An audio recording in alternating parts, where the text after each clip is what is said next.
Well, good day, Chairmen. Nice Good to day. see you all. I don't know if you guys noticed, but if you watch on YouTube now, I was able to find a geolocation that is in fact Tone Town. No way. And Yes. I don't actually know where it is, but it says whenever you click it, it's like however many thousand miles away from my current location. So somewhere in the world, there is a Tone Town. Can we buy like 3 square feet? Can we buy 3 square feet of land in Town?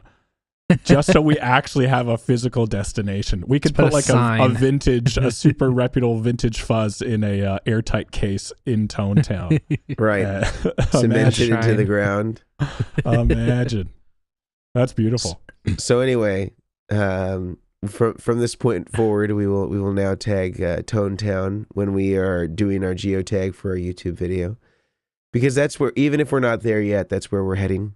Mm-hmm. And just as a side of something that is so helpful, if you are finding the content that we speak about each week useful to you, the easiest and best way to support us is to write us a review on iTunes. And I know that maybe some of you listen to this on other platforms, and we would be happy to accept a review there. But for whatever reason, all of the other podcast apps seem to look at what the iTunes reporting is, and then they use that to inform their rankings of how they rank order podcasts in certain categories.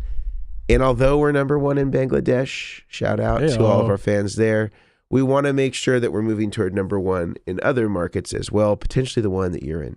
So if you wouldn't mind writing us a review, we would love to have you do that on iTunes. It really helps us, and again, helps us be able to promote and propagate our audience. And if you like it, it's likely that other people will like it, who are like you, that love gear, that love paddleboard. So please do that.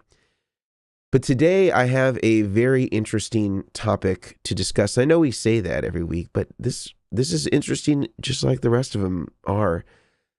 I saw that a few weeks ago that Reverb had put out a signal path video. And I'm always interested to see what other people say about this. And I think to a large degree, when you talk about signal path, as we've talked about in our shows here, some of it has some subjectivity, and you can have some amount of, differences in opinion in the way that things go. And certainly, ultimately, it's up to the player to decide what works best for them and what's the sound that they hear in their head. And that may defy convention. But there are some basic building blocks if we're talking about sort of things like titles like Signal Path 101 or the basics to Signal Path that I think are sort of core tenets that are really somewhat immovable if you're kind of talking about the basics. Of course, we expect that people might improvise over that. But when you say that you're doing a beginner's guide, or what they call going back to school on pedal order, I think it's incredibly important, if you're tasking yourself with that, to really deliver on the information. And so we're going to go through Reverb's particular order that they lay out, and they have both a text format and a video format. And we'll mostly be referencing the video because they do more sound examples and things like that, and you can see the pedals a little bit better. But I will link both in the description and in the show notes so that you're able to check that out if you're watching on YouTube or listening, if you're curious about it. But I think, spoiler alert, I think that they kind of fall short here, I don't know this for a fact, but it seems as though, similarly to the Guitar Player magazine article that we talked about a few episodes ago, it seems like this was sort of a tee for them to be able to talk about links to Reverb and sales for other pedals. And so this was sort of a springboard for potentially that. I don't know. But I think we get into the details of it here to kind of continue. But I know that you guys have all had a chance to look at the article and look at the video. Any just kind of gut reactions before we start getting into their proposed signal path? I think I will say this. I don't think everything. I watched the video. I didn't read the text format. I'm a man of the 21st century. Love a video, and I basically went through it. And there were a couple things right at the beginning of the video. I was like, oh, this isn't good. Like, this is going downhill. But towards the end, I will say, I won't give it all the way around. I won't give it all away now. There were some things towards the end of the video. I was like, that was actually great. I totally agree with that. I'm glad you included this in the signal chain talk. So I would take, personally, if this was my pedal board, I would take little bits of this article and I would say, yes, absolutely. And other parts I would strongly disagree with. So I wouldn't throw the whole thing out. I wouldn't take the whole thing as gospel. Yeah. Yeah. I'm the same way. There were some really good aspects of it, but then there were some I was like, yeah, I don't quite agree with that, or, understand their point. But yeah, there was some, I have to agree with Grant on that. There were some things that I did like and would do, and some things I would not. Mm-hmm. Yeah, and I think that's true. I think there are some things that I think made sense and would align with anything that we've said.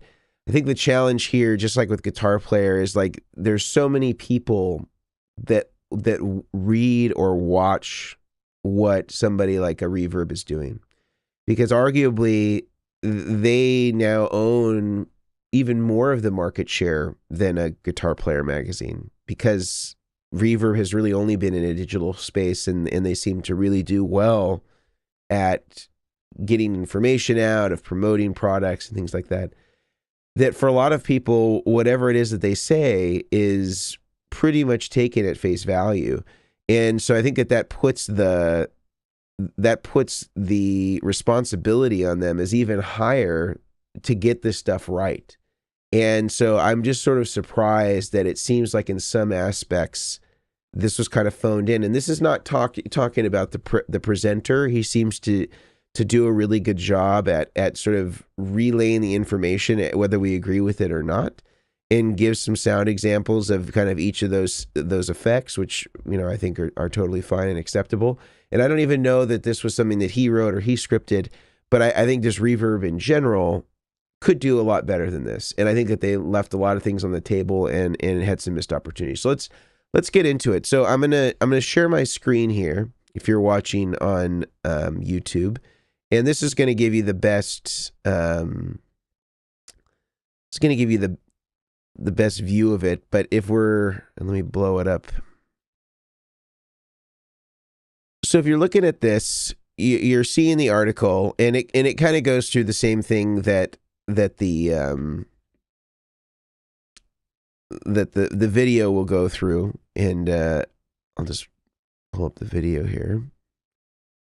And I've got it on unmute, but the first thing that he talks about when he goes into Signal Path is he talks about the tuner at about 2 minutes. So I'll bring us to roughly 2 minutes. And the first thing that he talks about when he gets into the basics is he talks about the first thing in the Signal Path is a tuner. And he has, for this example, a Sonic Research tuner, the ST200, which is actually a really fine tuner. I have no objections whatsoever to that tuner.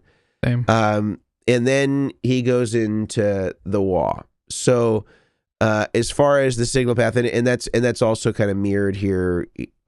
First tuner. They actually, they lump wah into filters, which is true. So far in that Signal Path order, tuner, then wah. Any objections there so far? Brian? The only question I would have, and this is actually the first thing I saw, is some tuners have buffers, and yep. If you're placing a fuzz after this tuner, like, you're gonna have, you're from the rule of thumb, I've always had people, don't do buffers before fuzzes because they react completely different. So that was the first thing. Like, I don't typically do tuner first unless it's like the very first in, but like for me, I don't run a fuzz, so I can do that. But right. If someone is running a fuzz on the board, I would not do tuner first. If it had a buffer. If it had a buffer, correct. Yeah. And that's the thing. And he doesn't make any distinction about this. He just says tuner. That's it. He doesn't say anything about true bypass. He doesn't say anything about buffers. And I think for people listening that haven't experienced this before, to use a few key F words here, if you put a buffer before your fuzz, it's going to sound farty and flabby, and it's not going to, what's another F word we could use? Thin. That's not it an can F get word pretty though, thin Mason. on the top end. Fugly. Fugly. Thank you. Yes. So I think with the tuner that he has in the video, I don't have a problem with that. You're right. But he doesn't make any distinction, in which Correct. case I do have a problem. And some vintage wahs even. I know, Mason, you're into a lot of vintage effects as well, and you've mentioned in previous videos when we chatted Signal Chain about like even treble boosters don't like buffers. And there's a whole kind of category of pedals that your tuner, if we're going to talk just blanket statement tuner, should be after. And so I think the fact he doesn't bring that up in a video for beginners, or the basics, I should say, I think that was a missed opportunity, as you said before.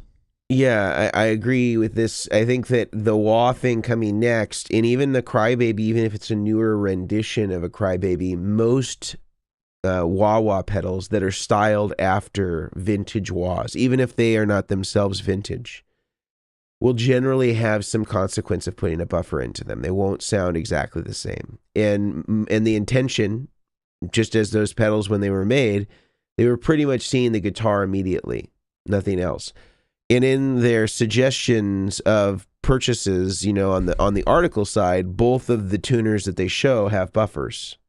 Correct. So the Polytune and the Boss TU3W. Now, these have options to convert them to true bypass with like toggle switches and stuff like that on both accounts. But again, with no distinction made, in his individual signal path with his particular pedals, it wouldn't matter if the wah is in that position because his tuner's true bypass. But he doesn't say that, and most people are probably going to have a Boss tuner. Like that's the most popular tuner out there. So I think that's really an important distinction that that is not made. So far we have a few challenges there. He then goes into under the same category of what he calls wahs, filters, and envelope filters. Then around 234 goes into the Game Changer audio sustain pedal, the Plus. Plus, yeah. So it goes into the Game Changer Plus. Now, what's your thoughts on this? Because this is kind of like a phrase sampler where like you can play something, it holds, and then you can continue to play over the top of it.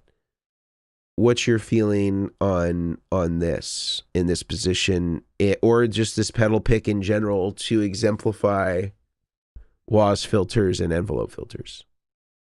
I love this pedal. I'm a big fan of this pedal. It is about as niche of a pedal as you could possibly choose, though. Like, love what Game Changer does. They have some great gear. This is like a new take on phrase samplers and like the EHX Freeze, and like it's all in that vein. The fact that they picked it on a basics board, though, I was just like, what the heck? Like, this is where it's like you're trying to sell the pedal. Like, that's right. It's not a great pick for this section on the board. It's not something that the majority of your customers are going to have or can relate to. Although I think if you did have this pedal, I think you would really enjoy it. So I had an issue with this pedal. The position of the pedal, he kind of says this in the video, like you could put it here or you could potentially put it later in your chain, but he really kind of focuses on this spot. And when I'm chatting to people about signal chain phrase samplers, I always describe to them, same with loopers, like something that loops your signal and plays it back, not a true bypass looper. With loopers, I always chat to them like if you put it early in your chain, you can then turn effects on and off after that pedal and change the loop live, essentially.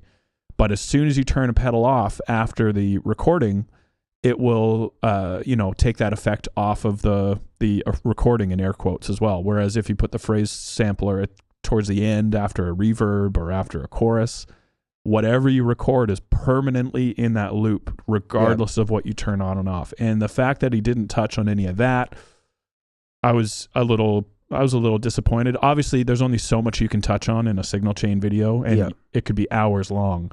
But I think overall, I was just thinking, like, why'd you pick this pedal in a basics video? This is a niche pedal type category. Yeah. And correct me if I'm wrong. It's been a while since I put one of these on. It's just mono, right? From what I can remember. Has an effects loop.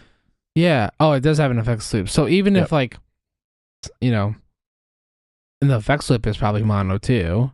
Yeah. So like the fact is, like, this unfortunately only can be used, yes, towards the front of the chain. Somewhere after all your wet effects might be really cool for some of the stuff that you could do with it, or like if you really wanted to, because anytime I've had one of these, it's been in a switcher, so people could kind of rearrange the order which it was, but it was always like, just don't put it after this effect because it is mono. So yeah, I agree with you. It's a very, like, niche pedal of where, like, how to use it. I remember the first time we got one in, it was just like, okay, first off, how does this work? Like, just like without watching videos or reading anything, it was just like, all right, how does this thing work? And we like adjusted the settings on the back, and we're just like, oh, okay, that's how they, like, it just took time, and it's definitely not like something that everyone's going to use. You have to have grade 3 piano to actually use this pedal as well. I think it's stipulated on the website.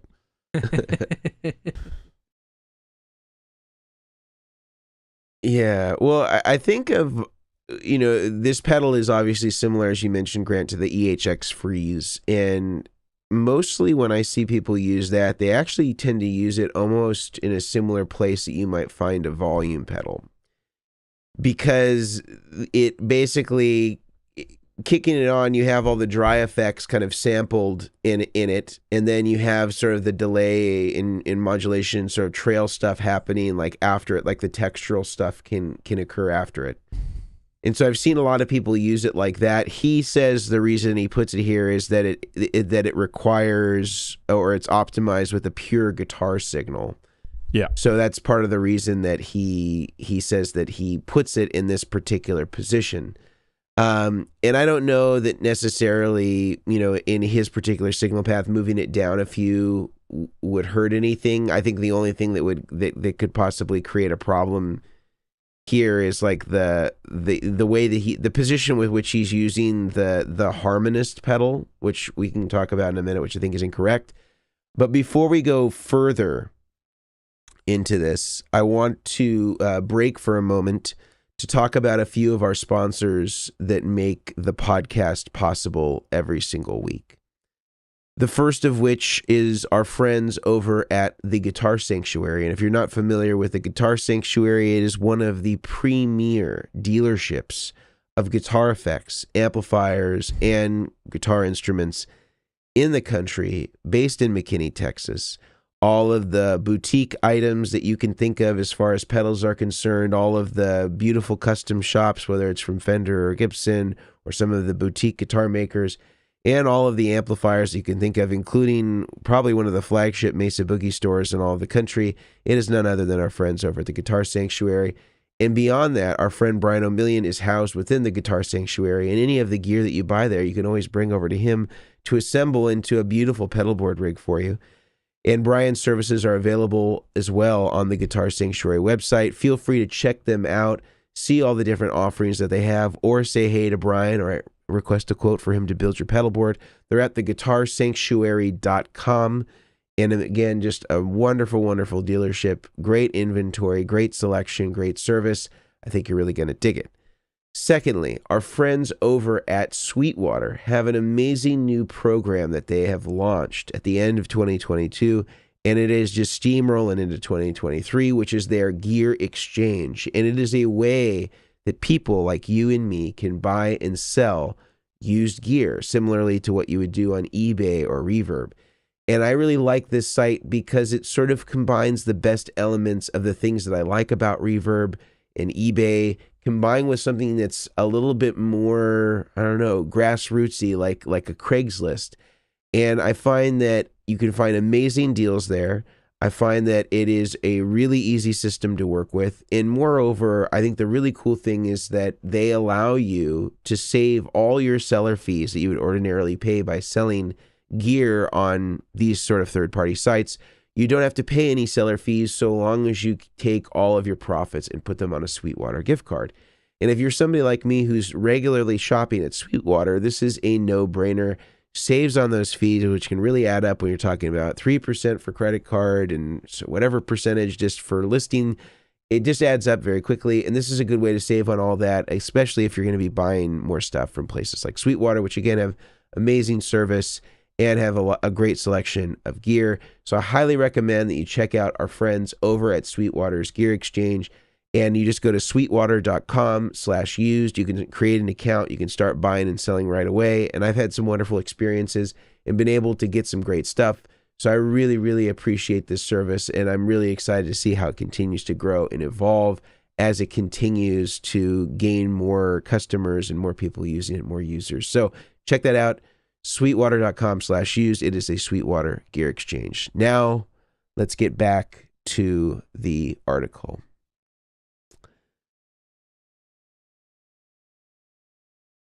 All right. Let me find my article first.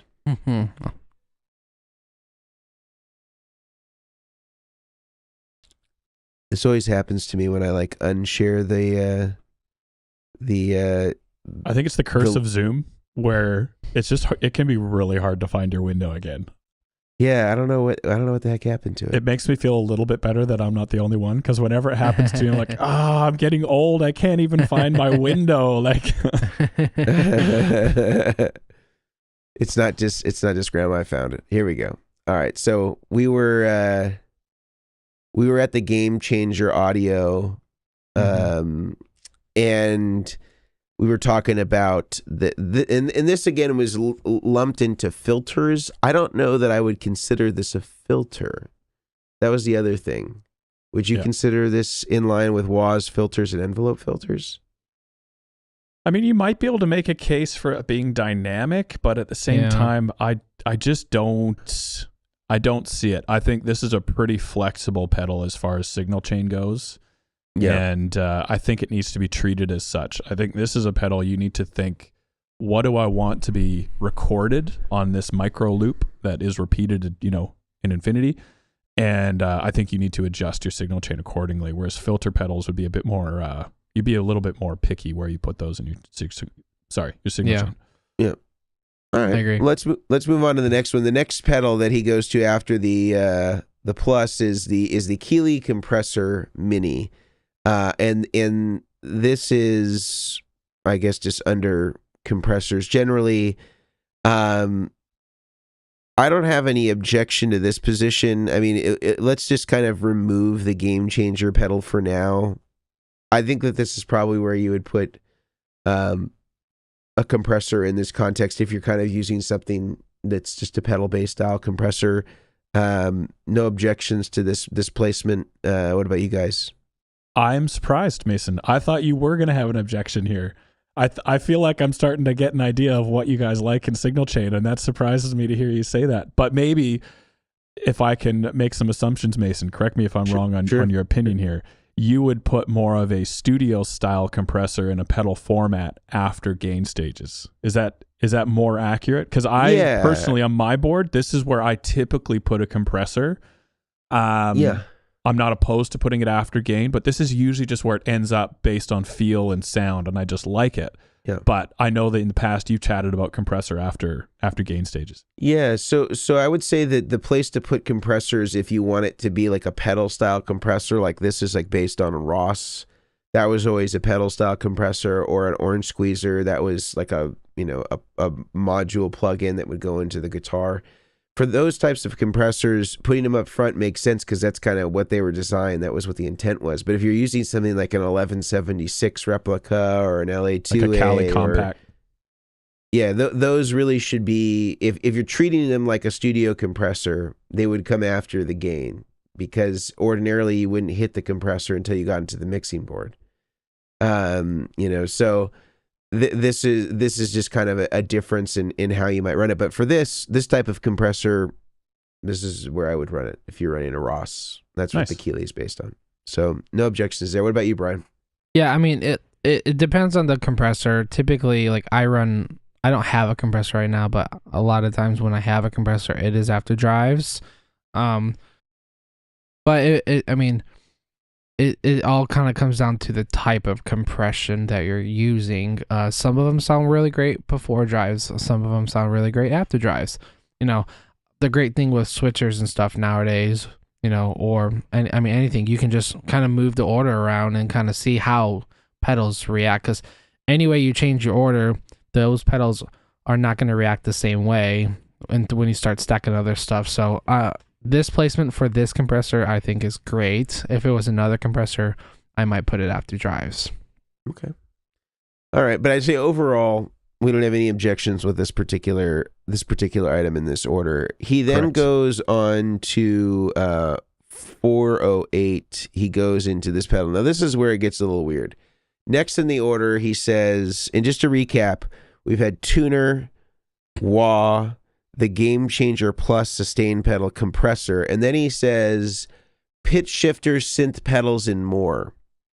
And then as the exemplar, it's the Electro-Harmonix Intelligent Harmony Machine, which is like a harmonizer. What do you guys think? Go for it, Brian. I've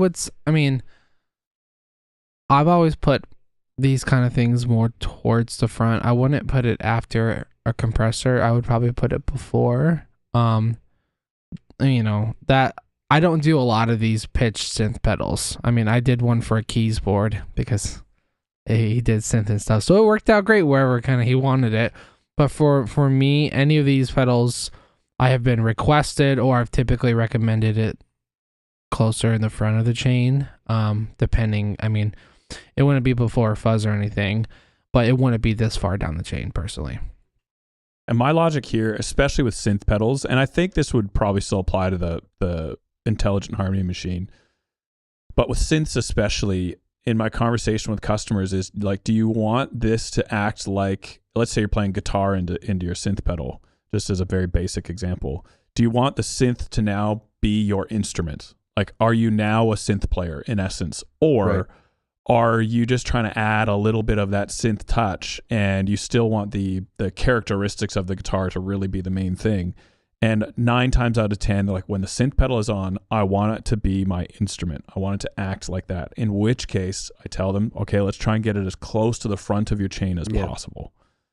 And so in this case, I would probably also put this, like Brian said before, the compressor. But I think the bigger, I know we'll get to this later in the episode, the bigger thing here is less about following a stringent black and white rule of synth always goes first and more of asking yourself, what are you trying to achieve?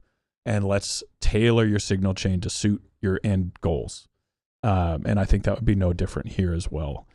Again, I think the Harmony Machine is a little bit of a weird example in this spot, but that's probably, we've been there. We've talked about that. Yeah, I think it's also a misnomer because if you had an actual harmonizer, I would put it much later, like with choruses and stuff like that, almost as a modulation effect. Like let's say you had like the Eventide, micro pitch, which is a harmonizer based on the H3000. That would go later, like with choruses and stuff like that. But I think actually, what you said, Grant, is exactly how I describe it to people as well. Where it's like, if you're looking for the pedal to replace an instrument, like putting it in that position as though it was the first thing, whether you're talking about a mellotron or synth or whatever it's going to be, whatever the pedal is trying to emulate, that would go in that position. I think interestingly, I feel like in their actual description on the article, and I'm kind of going back there, they show the whammy as the visual, which is really, to me, sort of divorced from what this does. Two different categories. Like, to me, it's not the same pedal. And so I think that maybe some of the pedal selection is actually confusing the points that they're trying to make. And I don't know if it's because the demonstrator had a particular affinity for these pedals or Reverb had a particular affinity for these pedals. But I actually think it would have made more sense to use something like a whammy or a drop pedal, because it actually is more indicative of what they're trying to get across here in terms of the pitch stuff. Yeah. And if this is the case, I believe that if what they really meant to say here was like whammies, that these should exist again as close to the guitar as possible, because they are tracking the guitar in trying to take whatever the pitches of the guitar that's coming in, and then you're making different adjustments to that, either sharp or flat or whatever it may be that you're doing with your whammy or your drop. Can we get controversial? Yeah, let's do it. Do it. This is where I start to disagree with you a bit, Mason. Okay. Which I know is allowed on the show, but I don't want it to detract from my value and appreciation of you as a person. But I will say I've done a lot of experimenting with this myself, mostly with a POG. So less about fifths, thirds, minor sevenths, whatever it might be, and more about just straight octaves. Yeah. And I wanted to do some actual experimenting, and I do not have perfect pitch. I'm not hearing, a couple of synths out and all that as far as tracking goes. But growing up with guitar and pedal boards, it was always put POG first because of tracking over and over and over again. And one day I was like, let's just test it. Can I actually hear if I put a crazy amount of gain and fuzz, like things that will mask potentially the pitch so that the POG might track less accurately? And so I did A/B tests back and forth before and after these crazy amount of gain and clipping, and I never noticed a difference that was worth noting. And I actually really liked the sound of my POG after my gain, because when the POG was turned on, the POG effect, the octave effect, came through more clearly. It was more pronounced. So it was like, okay, when my POG is on, it's impossible to miss the fact that my POG is on. Whereas when the POG was early on, it was definitely noticeable. I'm not going to say it wasn't, but it wasn't as prominent in the mix. And so this is one where I will chat to a customer. If it's for my board, I'll kind of try both. What do I really want to get out of this board? And I will put it in the signal chain spot that suits my needs. But I do know, like, I'm sure tracking is a thing with this, but I think it's really easy for people to hear, oh, you're going to have tracking issues if you put it later, and think they're going to be like half a tone out, or the POG is going to get all glitchy and just sound horrible. So that's my only thing. That's true. I think with the POG you can have that flexibility, and there are a lot of people that use it that way. I think also with like the octave, like a Boss OC2 or OC whatever number they're up to, you'll see people use it before, early on in the chain for tracking purposes. You also see guys like John Mayer use it after drive pedals. But I think where it comes to like the drop or like the whammy, I don't think that that's true, because a lot of the purposes of something like the drop is sort of the same thing that we talked about with the synth, where if you want to have a guitar that's tuned a half step down, it doesn't work as well if you put it further down the chain. It really needs to be like as close to guitar as possible. In the whammy, similarly, although you're manipulating that in real time with the foot pedal, I think that really needs to be earlier too, and should be before dynamic pedals like the compressor, because the compressor is going to change the bandwidth, and that can change the way that it tracks. And so there's two things I don't understand. If this is what they meant, I don't know why they chose. And when I say this, I'm pointing to the whammy. They meant whammy. I'm not sure why they put in the Intelligent Harmony Machine as a substitution for that. And furthermore, I don't think that this placement, if that's really what they meant, should be here. Brian, I want to hear from you on this as well. No, I completely agree. Are we talking about this EHX, or are we talking about a POG? I'm talking about the EHX one. I mean, I think that a POG actually in this position might have been, really fit more into octave. Okay. But I guess you could make a case for it here. I would say that would have made more sense in this position if they had done it, because it's a little bit more versatile than like a drop, or a whammy. In its placement, maybe not in its function. But yeah, I just again, it's. I feel like they're kind of choosing maybe some pedals that are more obscure that sort of convolutes the point that they're trying to make. Yeah, it's a little confusing even for me just sitting here and listening to you guys kind of, talk about how you feel about it. Seeing the article and then not seeing this in the article, super confusing. Like it just like it doesn't like if you're gonna say, hey, use a drop or use a whammy, then show a drop or a whammy.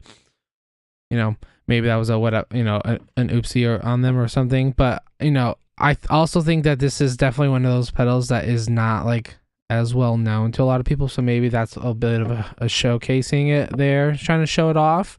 But on like a POG level, I've done POGs before and after drives and stuff, and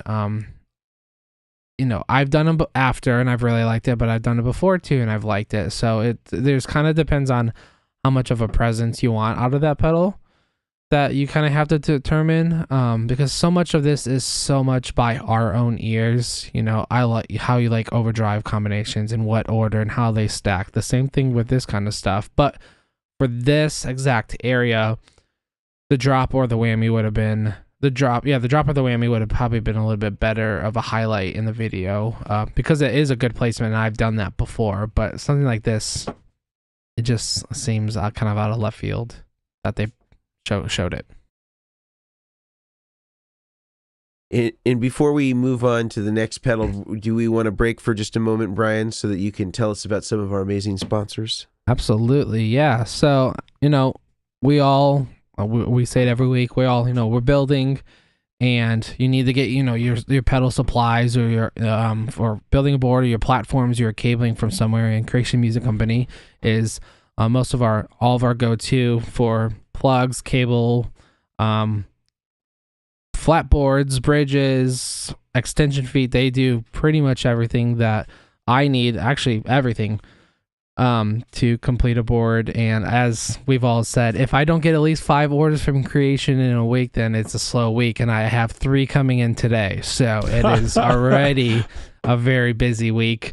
Nice. But they are running the promotion Creation 15 for 15% off. The Chairmen 15. Chairmen 15. Thank you. I don't know why I thought it was Creation. I have a lot of discount codes in my phone, so I forgot. So Chairmen 15% off. It does exclude some of their customized boards and cases, and their plugs are already on discount, so you don't have to worry about using the discount code for that. But I would say hit them up. They are amazing. John and the crew are fantastic, and we are grateful for them as a sponsor.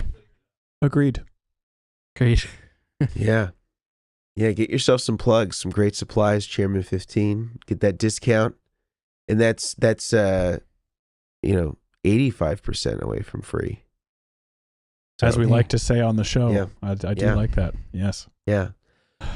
All right. Let's see if I can master the screen share. And there we go. Look at that. Quick, I'm getting it. Wow. Look at me now. All right. And so after the pitch shifters, it then moves on to dirt and gain. And he's using the plumes from Earthquaker Devices as his exemplar. I don't have any objections to this as the overdrive. But here's where it gets a little bit interesting. Is he uses this as the category of dirt and gain, and then he goes to a Oz fuzz or OZ fuzz, also in the category of dirt and gain, right after the plumes. Now this is where I think probably the biggest mistake that is made in this video occurs, and is not unlike the mistake that many people over and over again have in their own rigs. And so it's almost it's almost comical that this common issue with signal path occurs in a video that's supposed to undo common misunderstandings about signal path, which is the OZ or Oz fuzz is a vintage fuzz. It is a vintage fuzz that uses germanium parts, and I looked it up because I was curious about what was inside of it, and so I saw one that was for sale on Reverb, the same place that this is from, and you can see right here if you go down to the bottom, germanium and silicon transistors, USSR capacitors, switchcraft jacks. It is either a germanium or a silicon fuzz, and then in the photos that it shows, it looks like it was using some Mullard germanium transistors. It looked like it was maybe like an OC 45, and I can't believe that this is the order, because as we well know, it is well documented, not just amongst us, but I think people generally, when they're talking about signal path in a professional realm, we know that you are never, ever, ever supposed to be putting impedance sensitive devices like a fuzz, treble booster, in some cases wah, especially using germanium transistors, after any sort of buffering, especially not after any sort of overdrive device. This needs to be as close to the guitar as possible. What do you guys think?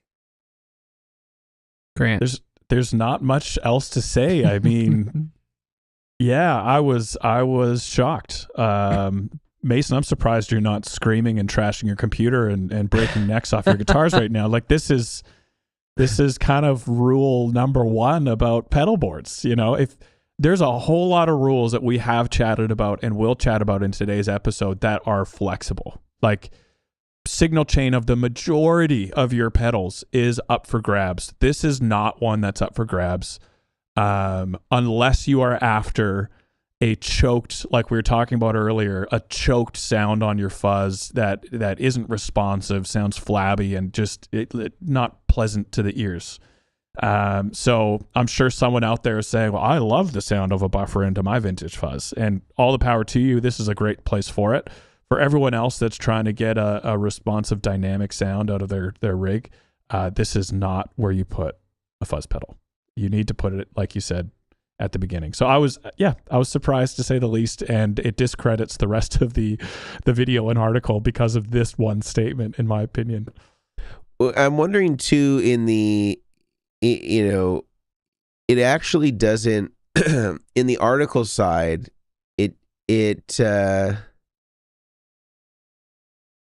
I don't see it. It doesn't. It shows the Electro-Harmonix one, which is an op-amp fuzz, which is fine. This would have been fine to use there if they wanted to do that, but they didn't do that. And it says here in their article, it says one excellent way to get killer lead tone is to run something like a Marshall in the box type platform pedal for rhythm, and then stack a fuzz pedal into that. You can stack low gain pedals into high gain pedals, or vice versa, for escalating gain tones, or play with pretty much every other 3 pedal combo you can imagine. Experiment to find out what you really can do with what you've got. But on a side note, some fuzz pedals don't get along very well with the kind of buffer in front of them. And so it's funny that in the article they mention this, but in the video they use a buffer, or they use a fuzz pedal that has other pedals before it that presumably at some point would have some sort of buffer. And so I don't understand why, again, there's like this mismatch between the article and between what the video is actually saying. And we've seen this a couple of times, and I think that this is incredibly confusing, because I would suspect that there's going to be more viewership on the video than there will be on the article. Oh yeah. It almost makes me wonder if they didn't talk about, like, if they wrote the article and then someone just did a video, because even down to some of the pedals, or even some of the pedals they're using in the video even close to the same as the article. I mean, it's tricky. One thing that he does say, one thing that he does say that I agree with is around like 520. He'll say, like you can put boosts anywhere. You know, you can put boost before or after the gain section, depending on what you want. I agreed with that. Around 544, he gets into volume pedals. And I would say the big thing here, this is kind of after the fuzzy goes into volume pedals. I would say the big thing here, I agree with this position of volume pedals if you're talking about after gain. But one thing that he doesn't talk about that I think is actually really important is volume pedal impedance, or where alternative places are to put it. And this could be in the effects loop in certain amps, or up front if you wanted to mirror more what the guitar volume pot does. And so I think that this was a missed opportunity to maybe talk about some other options as far as the volume pedal is concerned, and sort of why you might choose a high impedance versus a low impedance volume pedal. In his board in particular, if he's got pedals on or buffer pedals before this, he could be using a low impedance volume pedal, and the one that he's using there is actually a high impedance volume pedal, which would be better if you were using it first. And so I think that this is also a missed opportunity in terms of signal path to talk about some differences, which they do in other parts of the video with certain pedals, that this could go here, this could go here. They don't do that with volume pedals. Any feedback on that one, Grant or Brian? I'm just gonna say I'm glad they didn't recommend using the tuner out. That's all I gotta say. Yeah. Like I would have expected it, but I agree. I mean, I actually had this conversation driving in this morning with my boss, and he had said, well, sometimes, you know, you can put pedals in the front of your chain and it just mimics your guitar. And I was like, yeah, but I do it after I do it before, after my drives, before my delays and reverbs and stuff. And he's like, yeah, but then you're capping your gain level of those pedals if you have it rolled back rather than, you know, just as if you were turning down your guitar. So I agree. There's definitely different placements in which you could put a volume pedal. But it all really, you know, depends on the pedal and a high impedance or low impedance.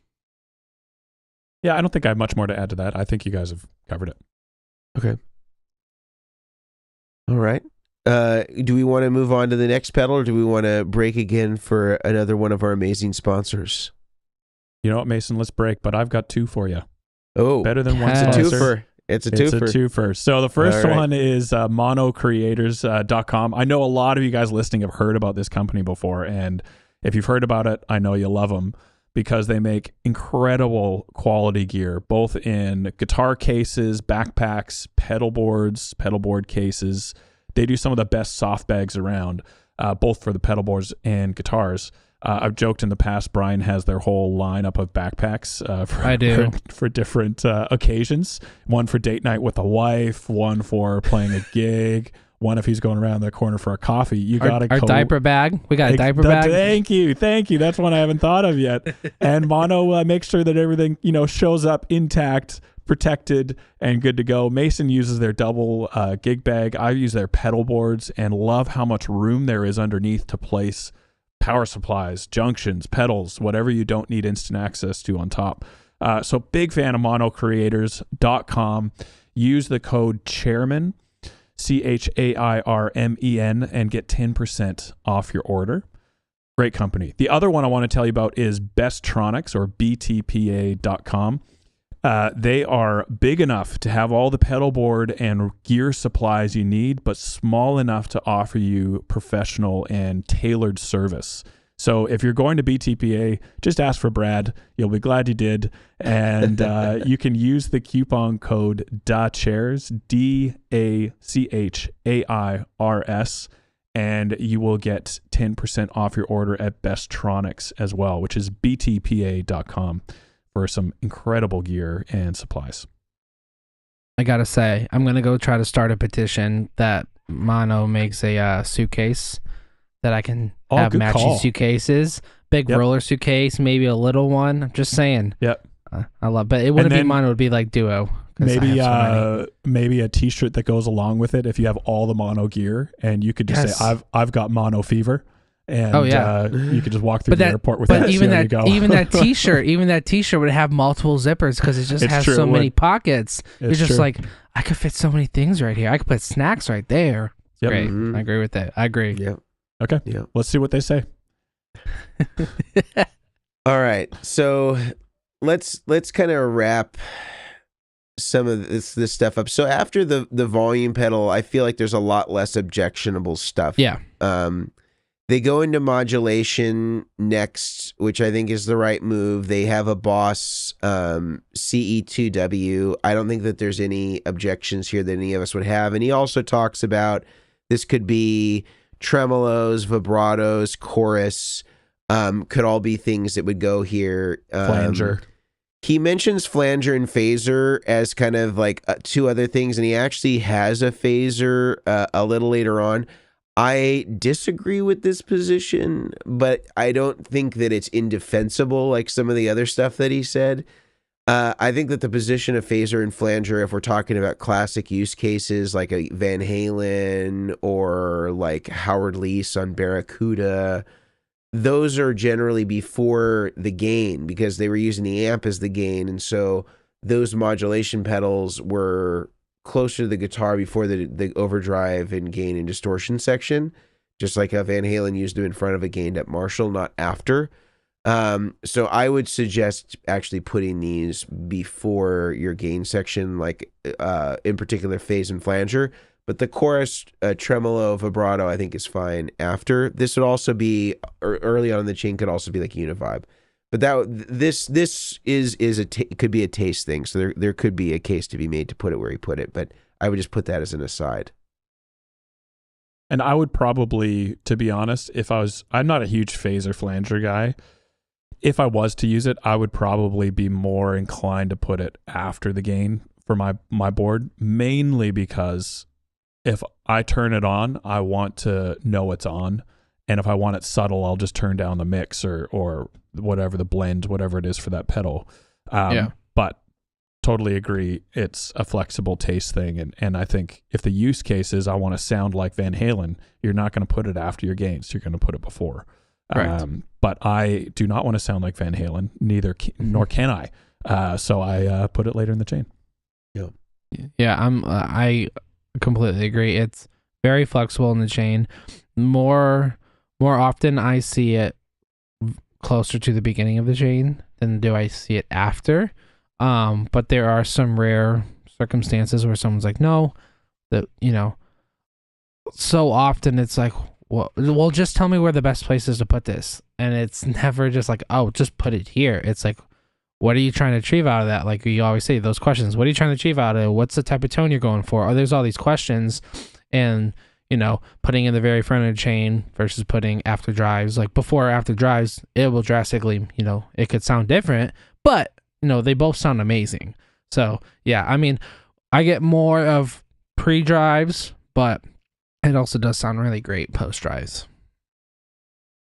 And then from there, it goes on to delay and then reverb. And I think that for most people, that's a pretty standard order. And he also mentions that you could reverse this order, which I've done on many occasions for certain things. The only thing I would disagree with what he said is he said that if you want a more spacious and ambient setting, running it in this order, whereas delay into reverb is preferable. And I don't think that that's true. I mean, I think that both of them are going to be pretty ambient and spacious no matter what you do. And even if you're talking about like shoegaze guys, they might run some of this stuff up front near the guitar.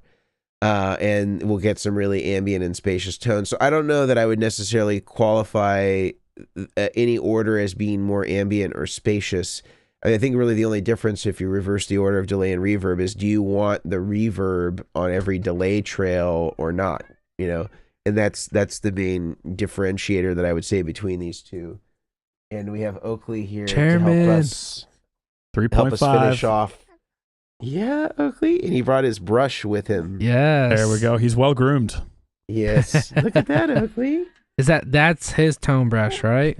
This is his tone brush. Yeah, he uses this. Look, Oakley. Everybody's here. Yeah.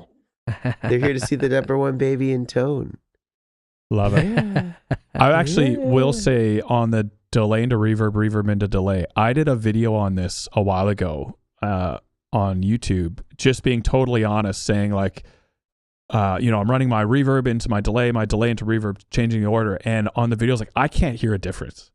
And I had a guy comment with an article, a very physicsy, sciencey article that was very quickly over my head, saying it actually, on math, you do the math on this, it literally does not matter until you introduce some sort of gain built into the delay and or the reverb. And so I'd be curious what you guys think, if you actually can hear a difference, or if it's like a psychosomatic thing of like, oh yeah, I hear the trails. I think the same guy commented on one that we did, and there's a lot of holes in what it is that he's saying. Interesting. And people who are on the acoustic side of things, I think, would disagree with him heavily. But I would predict also he's not a guitar player. Like he's a toothpaste on pizza guy. Yeah. So he's my guy. Is what you're saying. Yeah. But I will say, even without the article, I struggled, at least with my settings. I A/B'd them blindly, and I could not hear a difference. So I'm sure that if you changed settings, modulation, whatever it was within the delay and reverb units, maybe you could. But I don't think it's one of those effect order changes where you're going to hear drastic changes. At best, I think it's subtle. But for my ears, I struggled to hear a difference. Yeah. I've, having some switchers with the capability of rearranging, it's really easy just to go ahead and test it, or just plugging stuff in. Just to, if you have the opportunity to take, to have two pedals and do that exact thing, try it out. Don't just go Googling it or read about it. Like, just try it out. But I have done this, and I'm actually the same boat. I couldn't really tell a difference. If it was ever so lightly, but like someone would be like, well, then what about my reverbs and my delay repeats? And I'm like, okay, well, yes, but then technically everything is in your delay repeats that you have before the delay. So like, what's the reverb? What did the reverb do? So, I don't disagree with what they're saying. I've never done reverb into delay. Man, I had someone put a Hall of Fame Mini very first in their chain and then all their pedals. And I asked why, and he says, I just like how it sounds. Yep. And I said, okay, great. So that's how you like it. So, I mean, it's such a personal preference. So I think the last thing that we can end on about this, and this is kind of where the signal path component of the video ends. He gets into what he calls utility pedals. He talks about noise gates, EQs, effects loops, and buffers. He doesn't really even talk about them too much. He just says that these are pedals that are used to address issues that you may be having in the effects chain, and then you use them as needed. And I would just say I disagree with, an EQ is an important pedal, I think, on most rigs if you care about tone shaping. If you want to be able to carve things out, it's pretty much a staple on most session players' rigs. I think it's definitely, like, I can endorse it as saying it's a utility pedal. I think a volume pedal is also a utility pedal, and that wasn't categorized as such. But I think that's certainly something that I think was worthwhile having in the signal path and not separated as a utility pedal. And certainly the buffer element, I think, is a huge missed opportunity that people with signal path are not going to understand that. And even if it's just talking about identifying pedals that have good built-in buffers to start with, even if you're not talking about separate devices, which they do to a degree on the article side, but the recommendations are not high-quality recommendations. They're just kind of like whatever. They don't talk about the qualifications or anything like that. The noise gate, he just says you could put it after your gain pedals, but again, there's no distinction for like what happens if you're talking about amp noise versus pedal noise versus guitar noise, where the noise gate should go, and what about if it's a 4-cable noise gate versus a 2-cable noise gate. I think that was a missed opportunity. And then effects loop, he says it, but he never talks about what he means. Like, is he talking about the effects loop of the amp? Is he talking about like effects loops where there's like a looper pedal, or like a MIDI switch programmable looper? I don't know what he's talking about. And he never differentiates the signal path. If you do have an effects loop or you do use stereo, it's just a mono all in front. So there isn't really a lot of opportunities for expansion there. What do you guys think about kind of the utility pedal completion component of the video and article? Yeah, I would say similarly to what you just said, the buffers thing I was a little surprised by, that it was just a bit of an afterthought, because it just does make such a drastic difference on your board. And so I was a bit surprised about that. The EQ thing, I personally have a different approach to, but in general, I think as well, just kind of tossing it out as an afterthought was a bit of a mistake. So yeah, I think maybe they ran out of time. I have no idea. And maybe they had to edit things, which is possible, but I think it was a little unfortunate to kind of end it off that way. Yeah, I agree. I think EQ pedals are like, people kind of throw them away, like, oh, I don't need that or whatever, but like they can really be utilized in so many different aspects of the board. From the input, I've seen people use it as like a boost pedal. So it, there's a lot of different options and a few things that they did for those type that, yeah, it was definitely a missed opportunity to kind of give a better advantage of how to utilize those guys. I would say, though, I don't know if Mason, if you have anything more to say on this part of the article, but my favorite part of the video came after this. Oh, where he started to experiment with different orders? Yeah, and less about his experimenting and more about the philosophy of there is a lot of area for creativity when it comes to signal chain.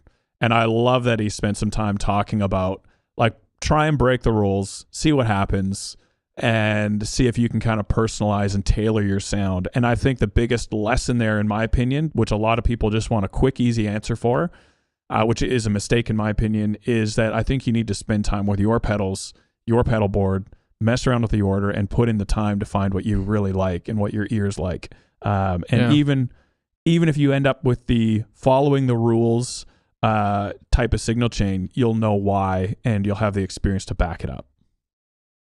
I agree. Yeah. Well, guys, it seemed like this was just a rip on Reverb, and I promise that my intent is not to damage Reverb's credibility, even if I had that power. I don't. But what I do hope happens is that somebody at Reverb will see what it is that we're talking about, and hopefully take stuff like this more seriously, because I feel like certain elements of this clearly could have been better done.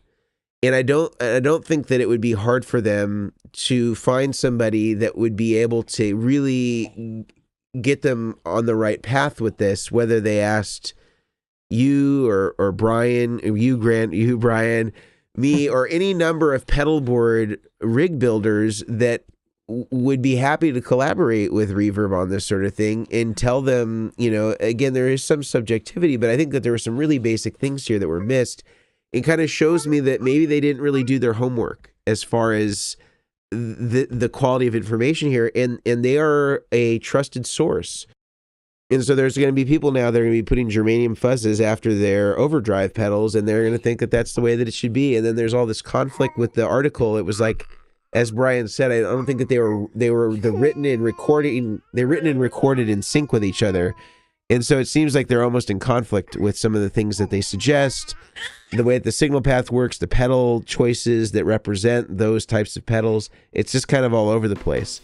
So I'm disappointed in that, but I think that there is hope, and there's always an opportunity to do another video or to rehash a new signal path or printer correction. That's part of being in journalism and improving. So hopefully we'll see something like that. I think we all want the same thing here, and that is a world in which our kids grow up where there are not articles telling you to put a fuzz after a buffer. That's all I want. And so far that world doesn't exist, but I like to think we did our small part today in creating this new and better world. Yeah, there are no more government subsidies for bad signal paths. That's it. Those are my final thoughts. I don't know if you guys have anything else. That's what we say, Oakley.